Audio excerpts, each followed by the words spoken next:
Been working at my own place, but the heat's drove me out. So I'm over here on this project, slowly getting this mantle dialed in.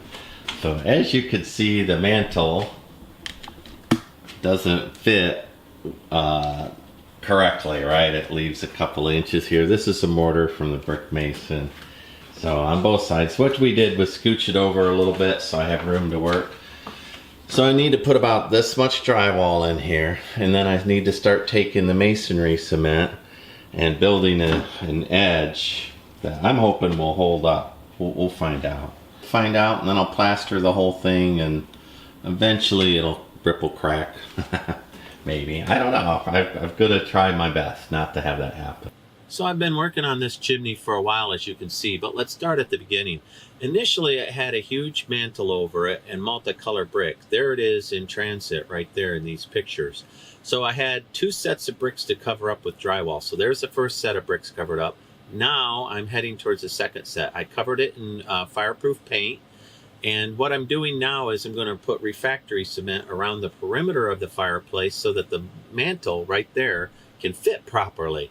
It exposed, as you see it, it's all uneven. I can see why they put a huge mantle on top of this fireplace, because it was so crudely done that the only way to do it was nothing elegant like what you see in this mantle.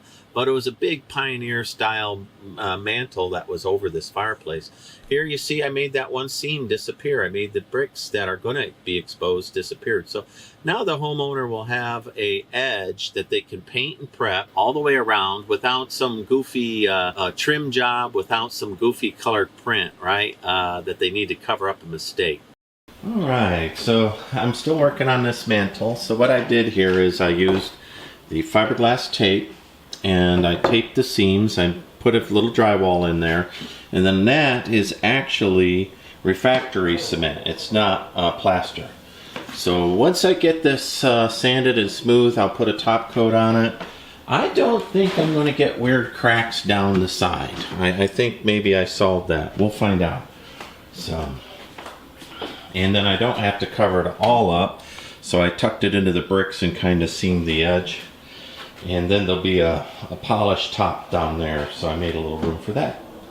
Alright, so this is Steve at 1000 Year Home. So I got all done with the chimney first scratch coat. So I'm feeling good about it. I believe that we'll be able to paint that room whatever color the homeowners decide, and it'll look real good when we're done.